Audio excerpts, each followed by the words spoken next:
Je voudrais du soleil vert, des dentelles et des théières, des photos de bord de mer, dans mon jardin d'hiver.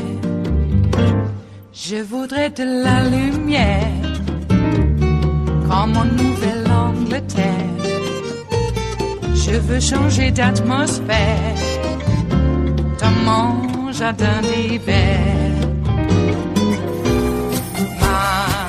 Ma fleur sous la pluie de novembre, tes mains qui courent, je n'en peux plus de t'attendre. Les années passent, il est loin, là je tombe. Nul ne peut nous entendre. Je voudrais du Fred Astaire, revoir un latte. Senator Harris.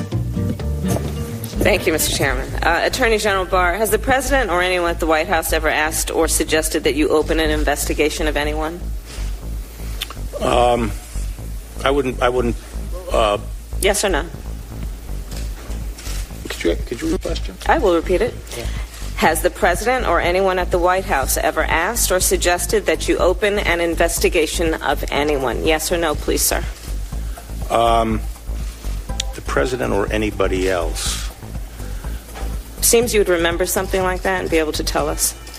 Yeah, but I'm trying to grapple with the word suggest. I mean, there have been discussions of matters out there that they have not asked me to open an investigation, but perhaps they've suggested? I don't know. I wouldn't say suggest. Hinted? I don't know. Inferred? You don't know. Okay. In your March 24th summary, you wrote that, quote, after reviewing the special counsel's final report... But I will say that no one... Sir, I'm asking a question. In your March 24th summary, you wrote that, quote, after reviewing the special counsel's final report, Deputy Attorney General Rosenstein and I have concluded that the evidence is not sufficient to establish that the President committed an obstruction of justice offense. Now, the special counsel's investigation produced a great deal of evidence. I'm led to believe it included witnesses' notes and emails, witnesses' congressional testimony, witnesses' interviews, which were summarized in the FBI 302 forms, former FBI Director Comey's memos, and the President's public statements. My question is, in reaching your conclusion, did you personally review all of the underlying evidence? No, we took and accepted. We accepted. Did Mr. Rosenstein? No, we accepted the statements in the report as the factual record. We did not go underneath it to see whether or not they were accurate. We accepted it as accurate and made our. So you accepted the report as the evidence? Yes. You did not question or look at the underlying evidence that supports the conclusions in the report? No. Did Mr. Rosenstein review the evidence that underlines and supports the conclusions in the report, to your knowledge? Not to my knowledge. We accepted the statements in the report, and the characterization of the evidence is true. Did anyone in your executive office review the evidence supporting the report? No. No. Yet you represented to the American public that the evidence was not, quote, sufficient to support an obstruction of justice offense. The evidence presented in the report. This is not a mysterious process. In the Department of Justice, we have pros memos and declination memos every day coming up, and we don't go and look at the underlying evidence. Sir, would you support the characterization of the evidence as true? As the Attorney General of the United States, you run the United States Department of Justice. If in any U.S. attorney's office around the country, the head of that office, when being asked to make a critical decision about, in this case, the person who holds the highest office in the land, and whether or not that person committed a crime, would you accept them recommending a charging decision to you if they had not reviewed the evidence? Well, that's a question for Bob Mueller. He's the U.S. attorney. He's the one who presents the report. But it was you who made the charging decision, sir. You made the decision not to charge the president. No, in a Pross memo and in a declination memo. You said it was your baby. What did you mean by that? It was my baby to decide whether or not to disclose it to the public. And whose decision was it? Who had the power to make the decision about whether or not the evidence was sufficient to make a determination of whether there had been an obstruction of justice? Prosecution memos go up to the supervisor. In this case, it was the Attorney General and the Deputy Attorney General who decided on the final decision. And that is based on the memo as presented by the U.S. Attorney's Office. I think you've made it clear that you've not looked at the evidence. We can move on. I think you've made it clear, sir, that you've not looked at the evidence, and we can move on. Will you agree to consult career DOJ ethics officials about whether your recusal from the 14 investigations that have been discussed by my colleagues is necessary? I don't see any basis for it. I already consulted with them, and you have consulted with them about the 14 other investigations? About the Mueller case. Have you consulted with the career DOJ ethics officials about the appropriateness of you being involved or recusing yourself from the 14 other investigations that have been referred out? On what basis? Conflict of interest, clear conflict of interest. What's my conflict of interest? I think the American public has seen quite well that you are biased in this situation and you've not been objective, and that would arguably be the conflict of interest. Well, I haven't been the only decision maker here. Now, let's take the Deputy Attorney General, Rod Rosenstein, who was approved by this Senate 94-6 with specific discussion on the floor that he would be responsible for supervising the Russian investigation. I'm glad you brought up that. Okay. That's a great topic. He has 30 years experience, and we had a number of senior prosecutors in the department involved in this process, both career and non-career. Yes, I've read the process, sir. I have another question. And I'm glad you brought that subject up because I have a question about that. Earlier today, in response to Senator Graham, you said, quote, that you consulted with Rosenstein constantly, unquote, with respect to the special counsel's investigation and report. But Deputy Attorney General Rosenstein is also a key witness in the firing of FBI Director Comey. Did you consult I'm not finished. Yeah. Did you consult with DOJ ethics officials before you enlisted Rod Rosenstein to participate in a charge for an investigation, the subject of which he is also a witness? My understanding was that he had been cleared already to participate in it. So you had consulted with them and they cleared it? No, I think they cleared it when he took over the investigation. Did you consult? My understanding.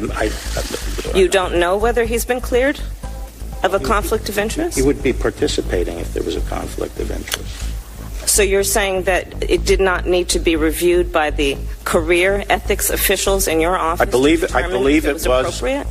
Well, I believe it was reviewed, and what was would also the point out this seems to be a bit of a flip-flop because when the president's supporters were challenged, flip-flop, I think, in this case is that you're not answering the question directly. What? Did the ethics officials in your office, in the Department of Justice, review the appropriateness of Rod Rosenstein being a part of making a charging decision on an investigation which he is also a witness in? Yeah, so as I said, my understanding was he had been cleared, and he had been cleared before I arrived. In making a decision on the Mueller report? Yes. And the findings of whether or not the case would be charged on obstruction of justice? He had been cleared on that? He was the acting attorney general on the Mueller investigation. Had he been cleared he had been, to make, by your side, a decision? I am informed that before I arrived, he had been cleared by the ethics officials. Of what? Of serving as acting attorney general on the Mueller case. How about making a charging decision on obstruction of justice? That is the what underlying the offenses, which include him as a witness. That's what the acting attorney general's job is. To be a witness and to make the decision about being a prosecutor? Well, no, but to make charging decisions. I have nothing else. My time is right out. It is Thursday, the 2nd of May of 2019, and you are in West Coast Cookbook and Speakeasy. I am your chef de cuisine, Justice Putnam, and our daily special is Metro Shrimp and Grits Thursdays, a little bit of jambalaya, a little bit of spice in your life. Oh my, speaking of spice in your life, Kamala Harris drew blood. Oh, I had to listen to that several times. I just love it. I don't know. There's something about car crashes. There's something about in football, people running into each other at fairly high velocities, and I don't know. There's something fun about that. It appeals to some, I don't know, something way deep in our DNA. Maybe planetary objects smashing into each other is what caused it all to begin with. Well, Kamala Harris drew blood, and it was a sight to see. Hey, nevertheless, the nasty women persisted. And indeed, they have.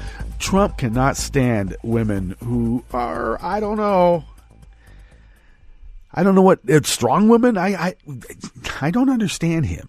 Well, actually, I understand him far too well, but I'm just making a rhetorical point. Any woman who can stand up to any man is a nasty woman.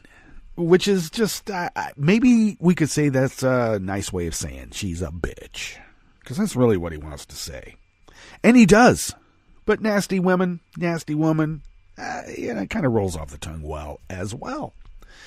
So, nevertheless, the nasty women are persisting, and thank God for that, because America hangs in the balance. I have a fear, and I voiced this before. What if the whole of the Republican Party has been compromised? What do you do then?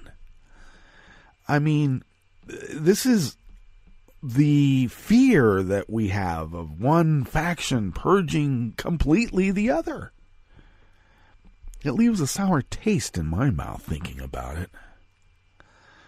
I don't know. I mean, maybe I shouldn't consider the South, for instance, the treasonous South, to be real Americans, but there's something about me that says yes, they are. After all of that, they're still family, you know? So the idea of purging every single Republican because of whatever compromise they may have, the danger is that it could be used wrongly as well. I mean, it's not as if all of us on our side are angels. I mean, a lot of us are, but not all. So it could be used in the wrong way. I think of the French Revolution and how many anti-royalists had their heads lopped off because they were not pure enough revolutionaries after the revolution. Yeah, so we always cited our own revolution as being, when the order was changed over, we didn't kill the other side. Take them to the public square and lop their heads off. No, we didn't do that. So the idea of doing and listen, this is what it would be, a McCarthyite purge of every Republican, because I could stand up on a public square somewhere and hold in my hand a bunch of pages and say, I hold within my hand a list of Russian agents in our local government. All because maybe I want to get a zoning variation so I can put in a gas stove when they only allow an electric. And that's the other thing that gets me upset. These people sell their souls for just a few $1,000. I mean, come on. I mean, hold out for more. Jeez, when I see how much like the Republicans get from certain lobbyists, industries, it's like a few $1,000. I know it's coming in from a lot of businesses, from a lot of industries, but still, you're going to sell your soul out to putting polonium in the water because some manufacturer has a byproduct of it and they don't want to, eradicate it from the product before, selling it. And so dump it into the stream. And so you allow so many parts per million of polonium. I don't know if this makes any sense, but I'm just making an example. So many parts per million of polonium that is considered safe for human consumption. and you get bought off for a few $1,000 for that vote.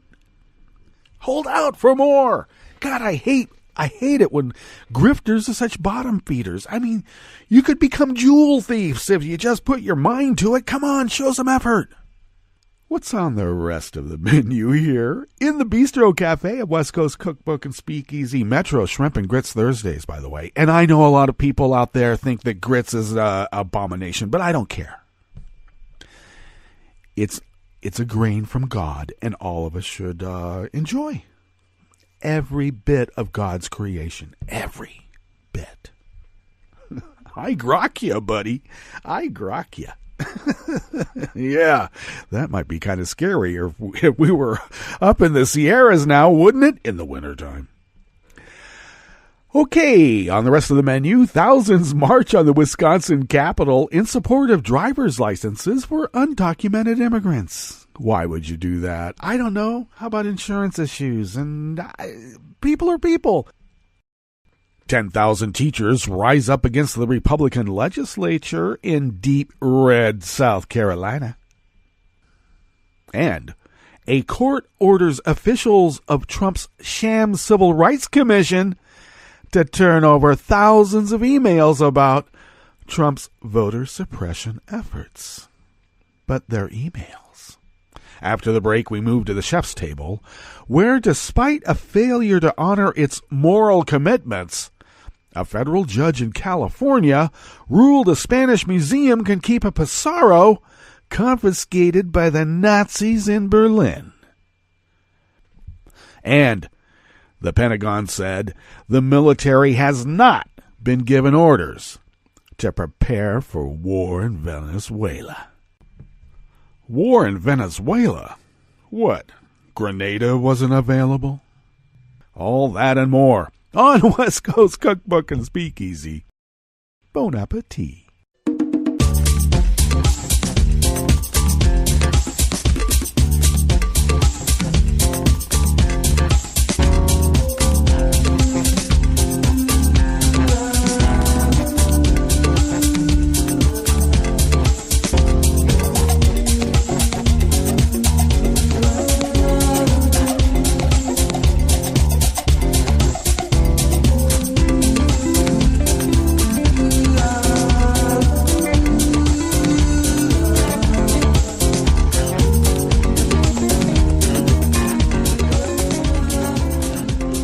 Go to the bottom of our homepage at netrootsradio.com. To the rightish of the page is the chat room link, monitored by Kelly Lincoln, so please do engage, please.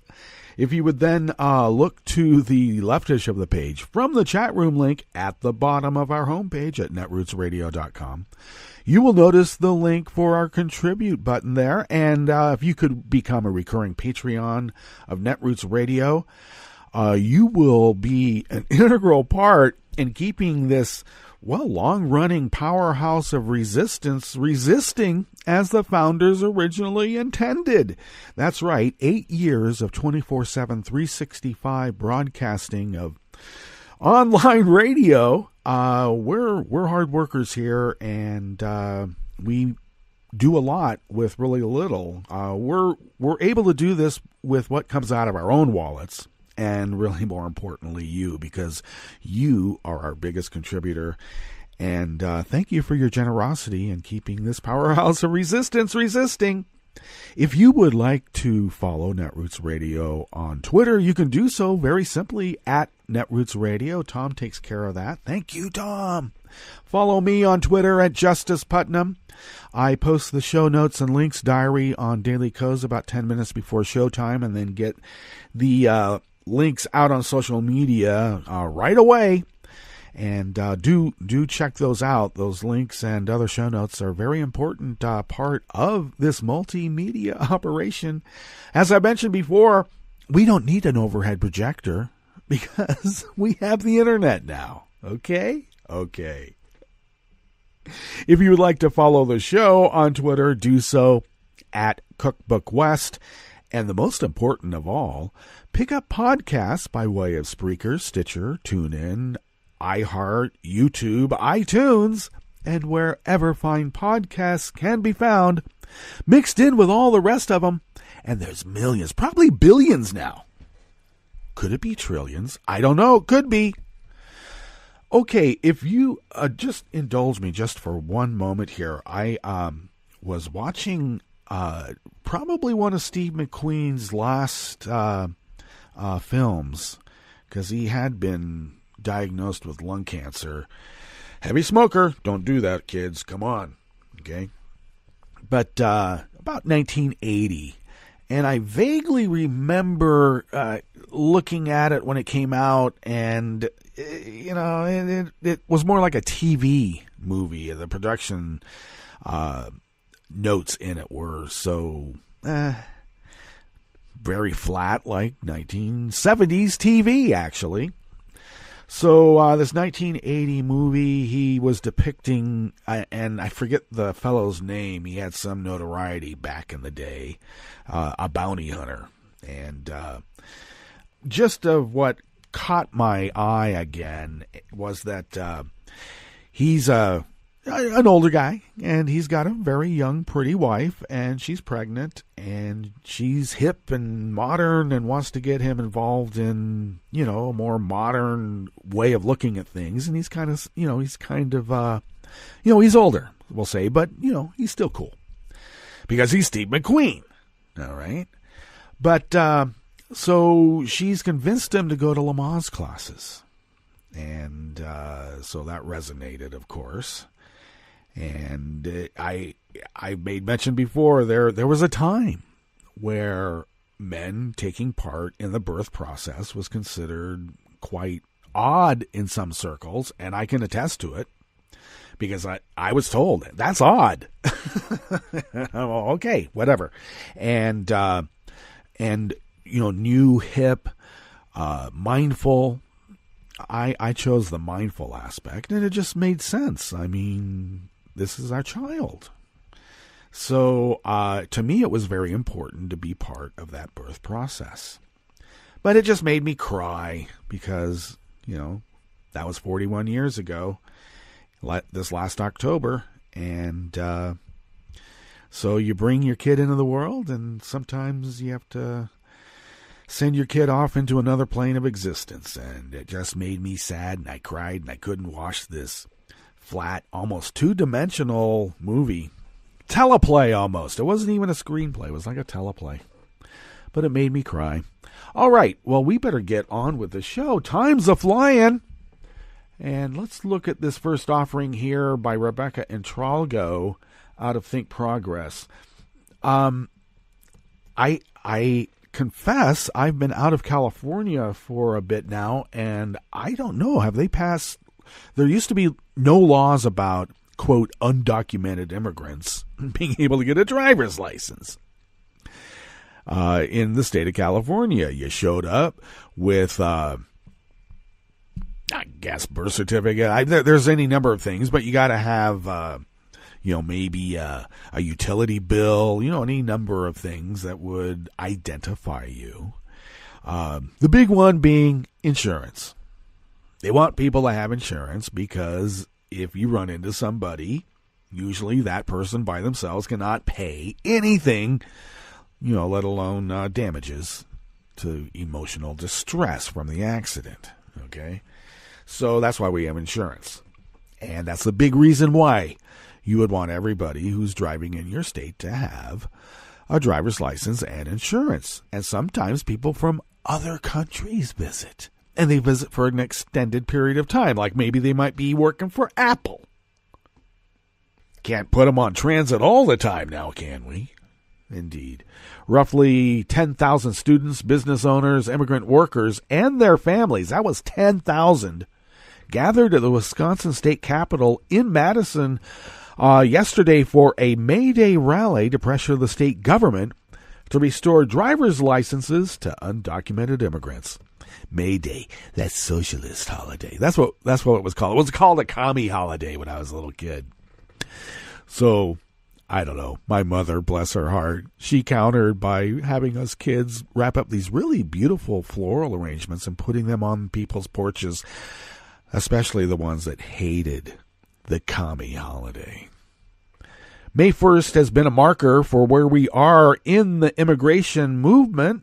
Christine Newman-Ortiz, executive director of Voces de la Frontera, told Think Progress, this is part of a national effort with other states to get driver's licenses for immigrants, undocumented or not. Given what's happened at the federal level, there is an added urgency to win this protection. Oh, what was happening on the federal level?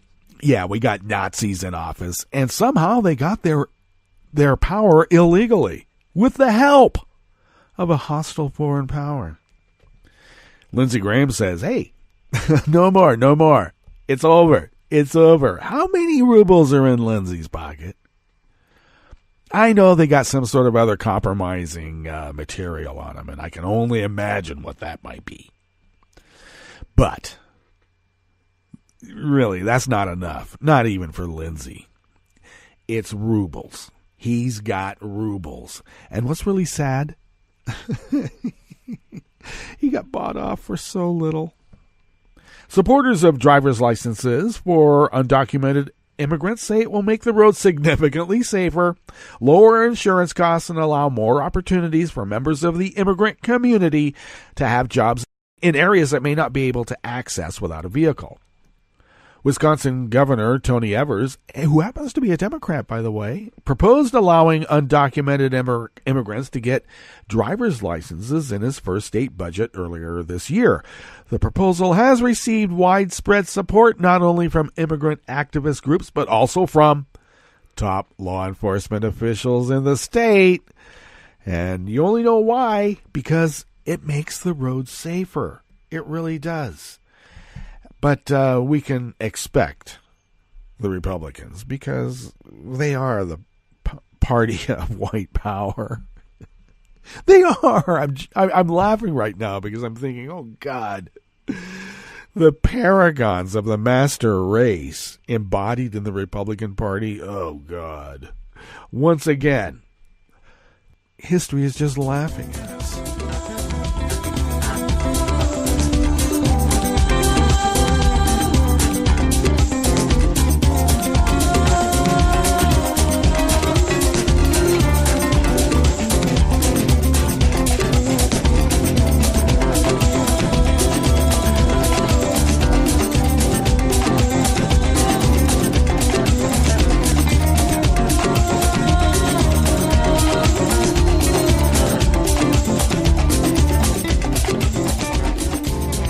Next offering here in the Bistro Cafe of West Coast Cookbook and Speakeasy, Metro Shrimp and Grits Thursdays is out of common dreams. Demanding an end to austerity measures that have kept classrooms overcrowded and educators underpaid, about 10,000 teachers, students, and supporters, that's 10,000, staged one of the largest protests in recent years at the South Carolina State House in Columbia yesterday, and that was May Day, the commie holiday. Led by a grassroots group, South Carolina for Education, known affectionately as SE for Ed. Teachers from across the traditionally deep red state took personal days off to stage the walkout. The protest is aimed at forcing the Republican-controlled legislature to fund higher wages and more hiring in order to reduce class sizes and to staff schools with support staff. For too long, we have allowed our schools to go underfunded while taking the blame for the host of issues that come with that. That was in a statement by the group issued yesterday. We hope the state of South Carolina will commit to starting over the process of reform with current classroom teachers at the table. And, of course, I think the state wants to have a new set of teachers that they can, coddle with a lot less money. Because what do they know? Former educator Soraya McCall, who cited a chronic lack of resources when she resigned from her job in last November, was among the speakers at the rally. McCall's resignation letter was printed in the Washington Post last month. The public has to demand that they receive the time, funding, and resources they require, McCall wrote. We need to prioritize education, not just offer it lip service. Until enough people decide that this is worth making a fuss over, those that are in power have no reason to listen to our hurt, pleas, and fears, and they will not make any changes. Wednesday's protest marked the second time this year that the South Carolina teachers have walked out of their classrooms to decry their chronically low pay and overcrowded schools. In January, many teachers took a day off of work to lobby at the State House for a 10% pay raise. South Carolina teachers are paid an average of $50,000 per year, with entry-level teachers earning as little as $32,000 a year. The state ranks 38th in the nation for teacher salaries.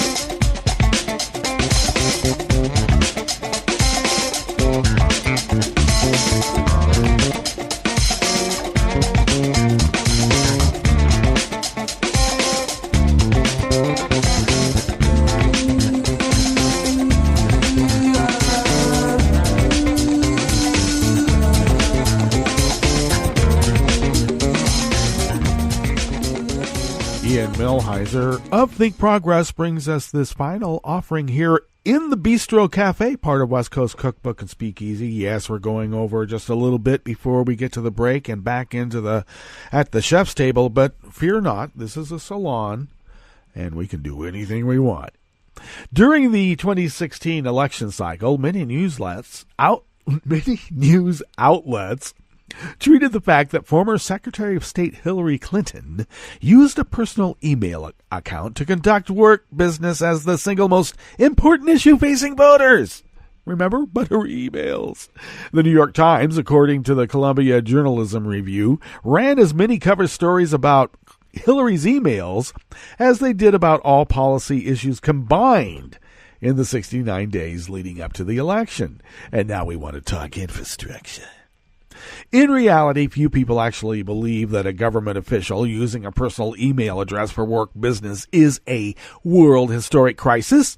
As a federal court explains in a decision handed down Tuesday, the use of private email accounts to conduct official business has become commonplace. And yet the issue largely disappeared from newspapers and broadcast news after it could no longer be used to score political points against Clinton. Nevertheless, the court's decision in Brennan Center for Justice versus United States Department of Justice highlights a legitimate problem that can arise when government officials conduct business outside of their official email accounts. Two Justice Department attorneys, including John Gore, who at the time served as acting Assistant Attorney General in charge of the Civil Rights Division, received emails from members of Donald Trump's Advisory Commission on Election Integrity in their personal inboxes.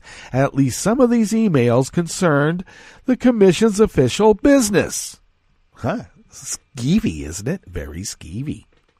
Had these lawyers not forwarded at least some of these emails to their official account, however, it is likely these communications would have remained secret, and thus never would have come to the attention to advocacy groups seeking information regarding the commission through FOIA Act applications. The commission, which Trump disbanded in January of 2018, was widely viewed as a ham-handed attempt to justify voter suppression, and much of its work was led by Commission Vice Chair Chris Kobach. Siegel!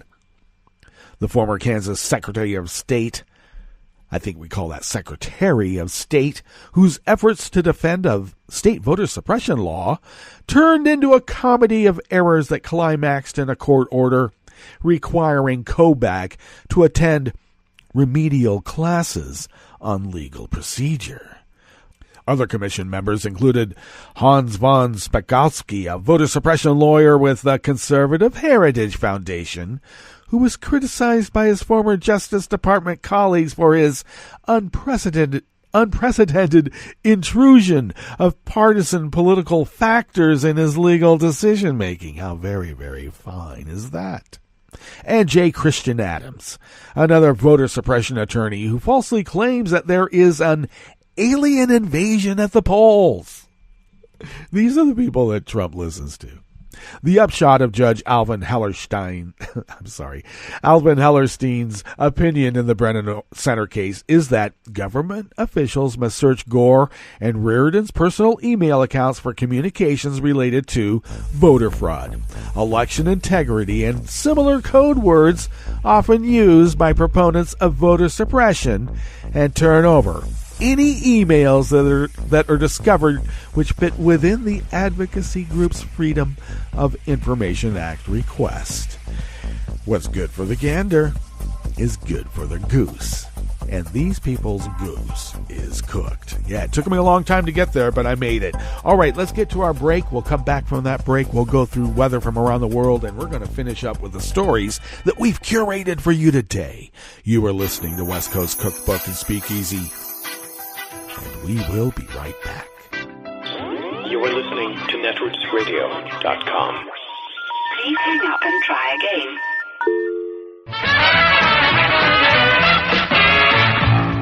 From a point at sea to the circles of your mind, a new force is at work for planetary transformation.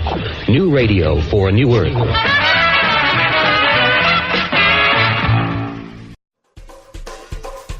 This is Scientific American's 60-Second Science. I'm Lucy Wong. Mice and rats vocalize. To us, many of the sounds they make are ultrasonic, at too high a frequency to hear. But if we slow the calls down, they sound like squeaks. And not all squeaks are the same. The sounds that rodents make when they're excited versus disappointed can be quite different. For example, here's slow-down audio of a rat drinking sugar water.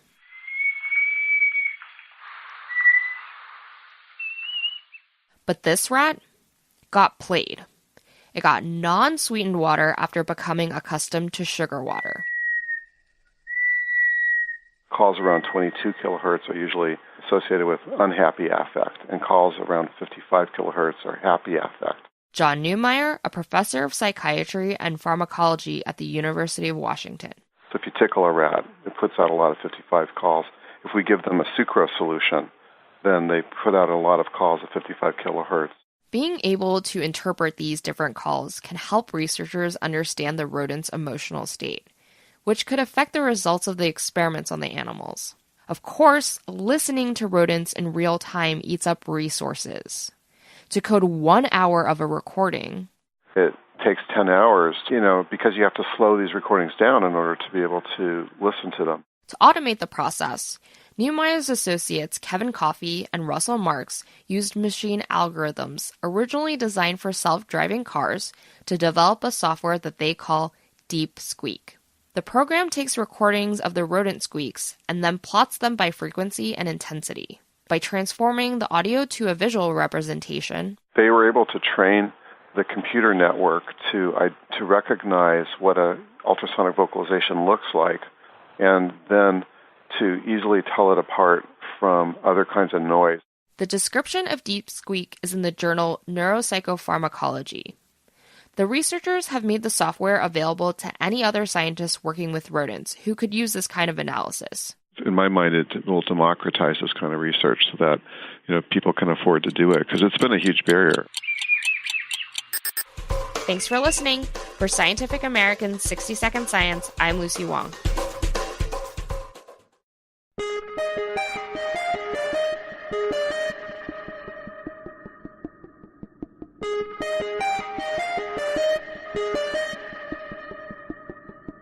Hi, I'm Tom Hartman, and since you're listening to netrootsradio.com, show your progressive side and go to the donate button on the bottom of the homepage. It's progressives like you who power Netroots Radio and keep the progressive message beaming everywhere 24 hours a day. Just go to our donate button at the bottom of netrootsradio.com. Thank you for keeping Progressive Radio at full power.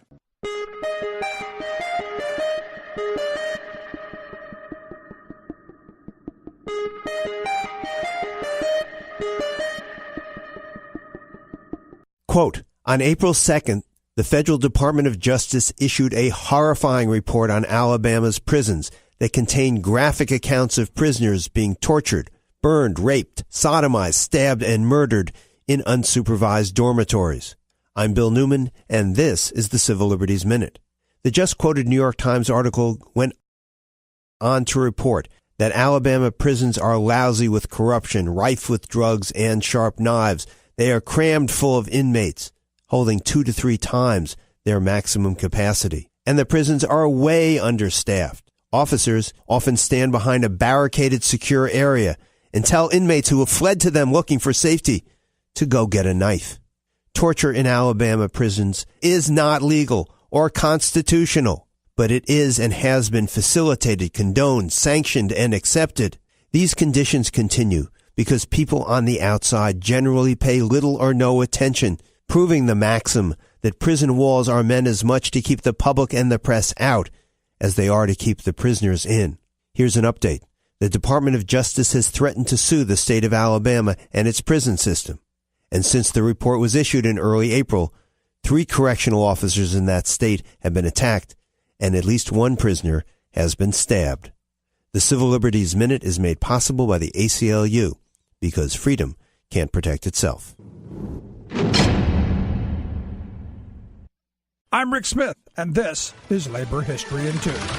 On this day in labor history, the year was 1968. That was the day the administration shut down the University of Paris at Nanterre. Student protests at the school had begun weeks before around the idea of a sexual revolution, or the right of young people to sleep together if they choose to without adult interference or moralizing. The student demonstrations grew into a protest against the French government and a cry for sweeping education and social reforms. A group of 150 students had briefly occupied the Nanterre administration offices in late March, issuing their demands. When the administration decided to close the campus rather than address the students' grievances, anger grew beyond the campus. 4 days later, 20,000 students at the Sorbonne campus, the flagship of the University of Paris, rallied in support of their fellow students. The police demanded they disperse, but the students refused. The next day, 50,000 protesters battled police in the streets of Paris's Latin Quarter. Public outcry grew as police brutality mounted against the student protesters.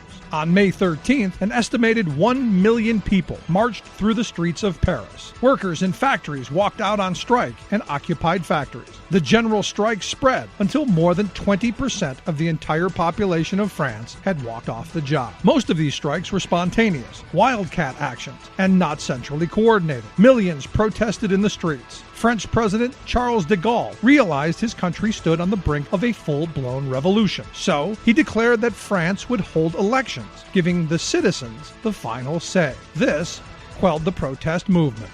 Labor History in 2 brought to you by the Illinois Labor History Society and The Rick Smith Show. For more information, go to laborhistoryin2.com, like us on Facebook, and follow us on the Twitters at Labor History in 2.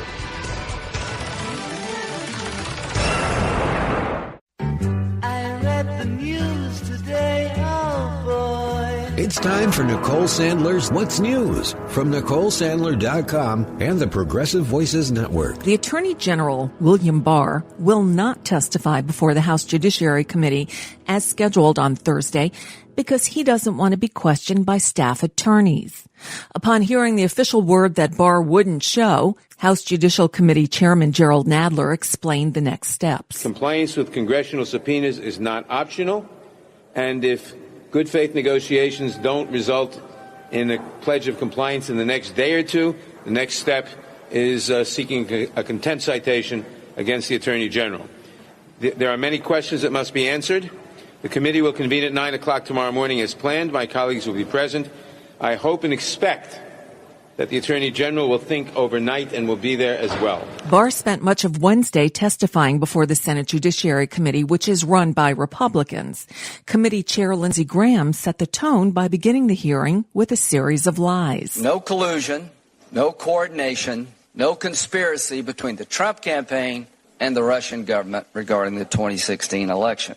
As to obstruction of justice, Mr. Mueller left it to Mr. Barr to decide after 2 years and all this time. He said, Mr. Barr, you decide. Mr. Barr did. If at that point you were screaming at your television, lies, you weren't alone.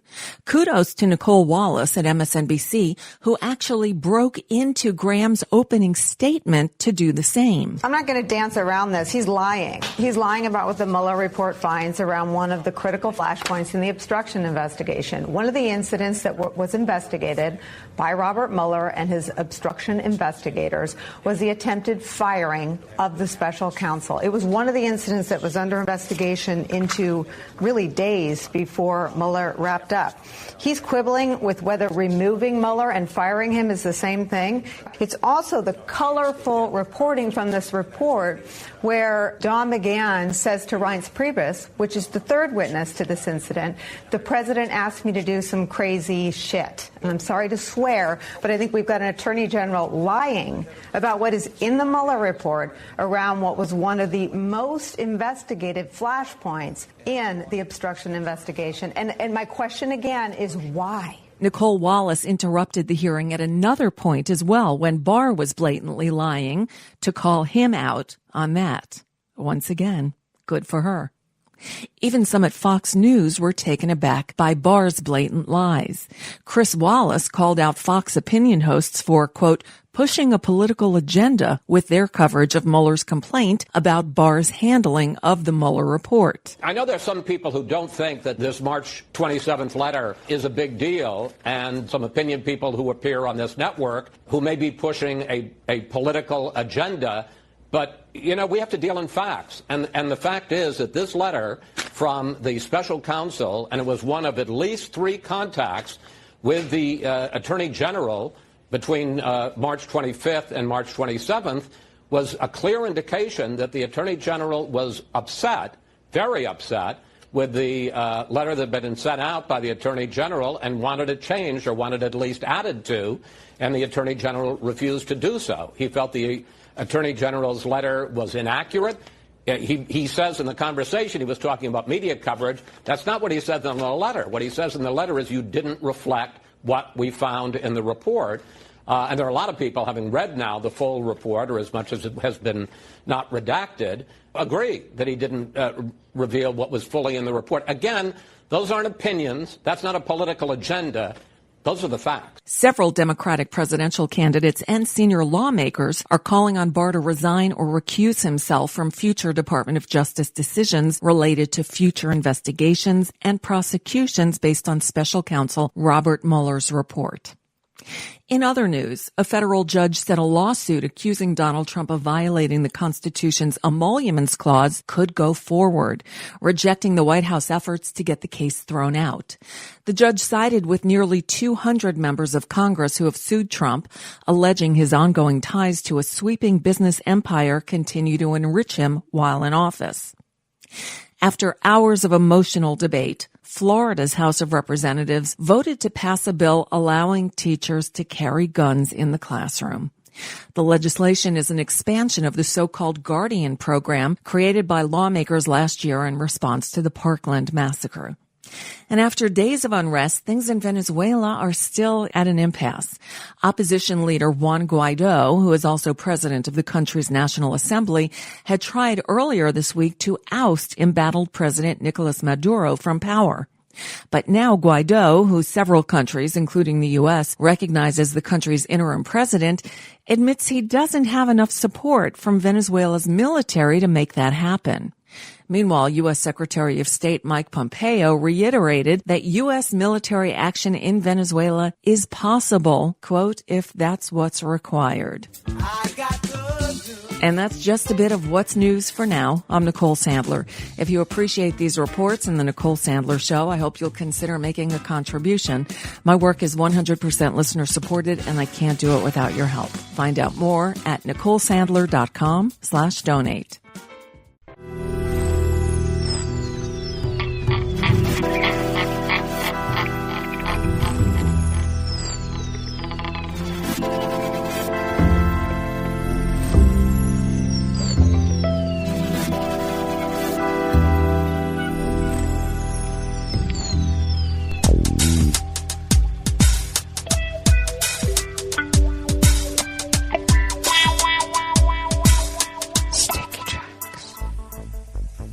Thank you for accompanying us here to the Chef's Table, a West Coast Cookbook and Speakeasy. Metro Shrimp and Grits Thursdays, a little bit of jambalaya, a little bit of spice in your life. We always begin weather from around the world along the banks of the Rogue River and the Rogue River Valley of Southern Oregon on the west coast of the continental United States of America, where it is currently 42 degrees Fahrenheit. We are expected a high today of the mid-70s. Mostly sunny today. It's sunny right now. Winds are out of the southeast, negligible 1 mile per hour, otherwise known as light and variable. Winds will pick up out of the north at 5 to 10 miles per hour in just about an hour and a half, and will continue that way tonight, where we'll have a low of, about 48 degrees. It will be clear, and we will be sunny tomorrow, with the highs topping out, and maybe the low 80s. Or it could be the high 70s. It's a little bit of a range there, so indeed. And winds will continue out of the north at 5 to 10 miles per hour tomorrow, as well as the forecasts. Grass pollen has come down from high to moderate. Air quality index is in the good range at 27 parts per million. And that daytime UV index remains high at 7. Barometric pressure is rising at 29.93 inches. Visibility is up to 10 miles. And relative humidity, is down to 62%. Weather from around the world is brought to you by people's personal weather stations that they purchased. These people planted these purchased personal weather stations somewhere on their property, and these people positively live around the world. London is 64 degrees and mostly cloudy. Paris is 58 degrees with rain. Paris is still beautiful, even in the rain.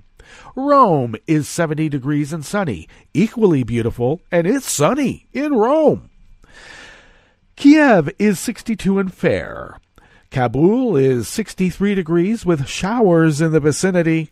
Hong Kong is 70 degrees and mostly cloudy. Tokyo is 62 degrees and partly cloudy. Sydney, Australia is 68 degrees and fair. San Francisco, California is 53 degrees and fair. And New York is 64 degrees Fahrenheit and partly cloudy. And that is weather from around the world, brought to you by people's personal weather stations that they purchased. These people planted these purchased personal weather stations somewhere on their property, and these people positively live around the world.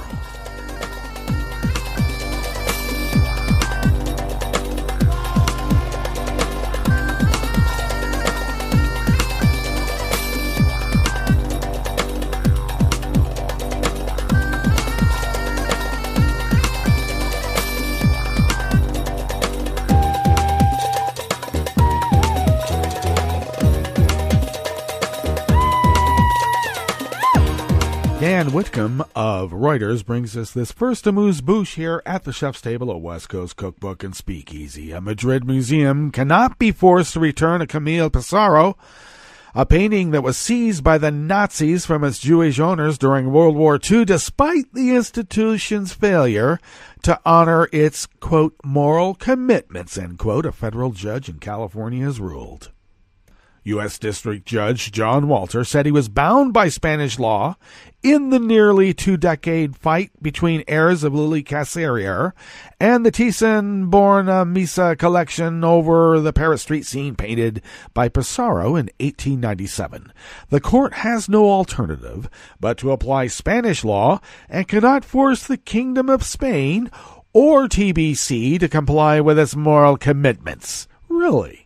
Accordingly, after considering all of the evidence and arguments of the parties, the court concludes that the museum is the lawful owner of the painting, Walter wrote, because the museum purchased it in good faith from a Swiss industrialist. Well, wait a second. A stolen painting is still a stolen painting, whether you bought it believing it was okay or not. Well, Lily Cassirer, who inherited Rue Saint-Honoré après-midi, Effet de Pluie, from her family in 1926, was forced to surrender the Impressionist painting to the Nazis in 1939 in order to obtain exit visas from Germany following Kristallnacht, the night of November 9th. and the 9th and 10th of 1938, when Nazis persecuted Jews and seized their property. They call it Kristallnacht because it was when all the glass was broken and things were set on fire. The artwork, which was later confiscated by the Gestapo, resurfaced in the United States in 1951, where it remained until it was purchased by Baron Hans Heinrich Thyssen-Bornemisza for $300,000 in 1976. His collection became the basis for the collection at the popular Museo Thyssen-Bornemisza in Madrid.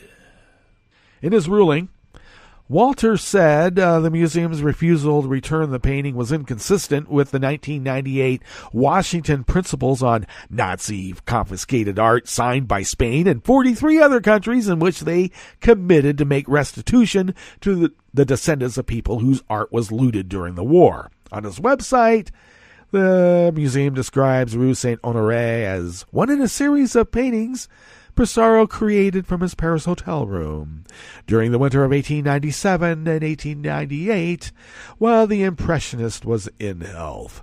No word about it being stolen by the Gestapo and how they got it. And they don't have to give it back now, do they?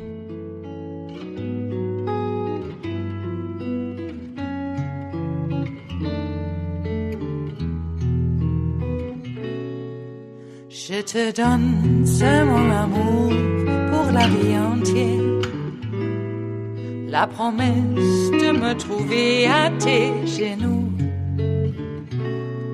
Aussitôt que tu m'appelles, rester toujours fidèle, c'est tout, c'est tout. Je te donne tous mes printemps, mes étés de mer, mes automnes quand les feuilles tombent partout. Si ce n'est pas une bonne affaire, je te donne tous mes hivers, c'est tout. Phil Stewart and Idris Ali, both of Reuters, bring us this final amuse-bouche here at the chef's table at West Coast Cookbook and Speakeasy. Metro Shrimp and Grits Thursdays, while the Pentagon appeared to downplay any active preparations to directly intervene in Venezuela to topple President Nicolas Maduro, but acknowledged detailed contingency planning as political turmoil in the oil-rich nation deepens. What is our oil doing under their jungle? Hours after U.S. Secretary of State Mike Pompeo, oh, you mean the Christo-fascist Mike Pompeo, said the U.S. was prepared to take military action if necessary, acting U.S. Defense Secretary Patrick Shanahan said the U.S. had carried out exhaustive planning on Venezuela and we're so exhausted we're going to take some time off and not even think about it anymore. What about you? But he and other officials continued to emphasize diplomatic and economic pressure as a way to help oust Maduro, which is considered weak by a mob boss like Donnie.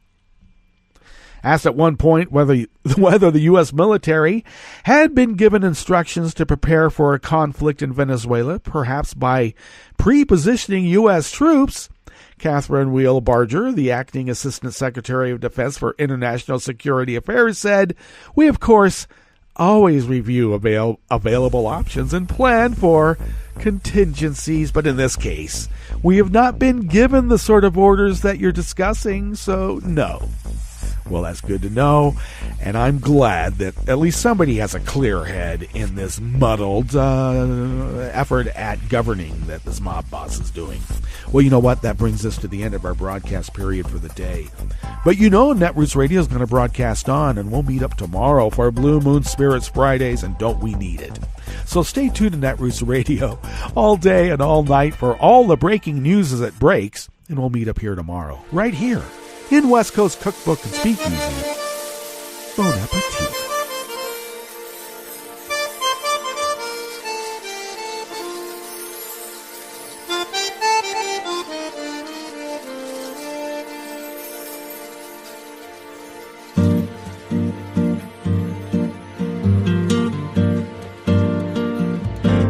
Je voudrais du soleil vert, des dentelles et des théères, des photos de bord de mer, de mange jardin d'hiver.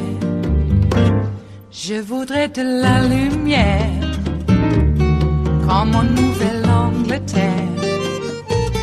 Je veux changer d'atmosphère dans mon jardin d'hiver. Ma robe à fleurs sous la pluie de novembre. Tes mains qui courent, je n'en peux plus de t'attendre.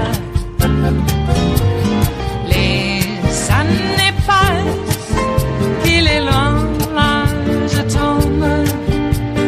Nul ne peut nous entendre. Je voudrais du Fred Astaire, revoir un latte Goël. Je voudrais toujours te plaire dans mon jardin d'hiver. Je veux déjeuner par terre, comme au long de golfe clair.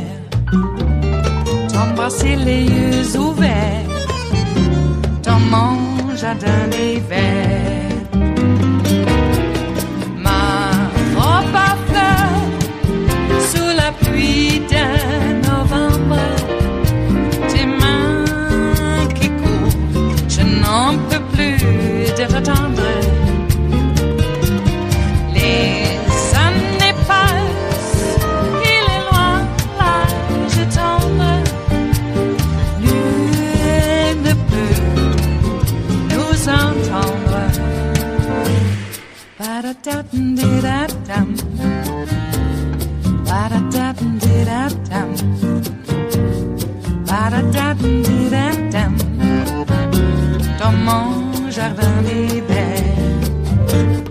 Ba-da-da-dum-di-da-dum, ba-da-da-dum-di-da-dum, ba-da-da-dum-di-da-dum, dans mon jardin d'hiver. Dans mon jardin d'hiver, dans mon jardin d'hiver.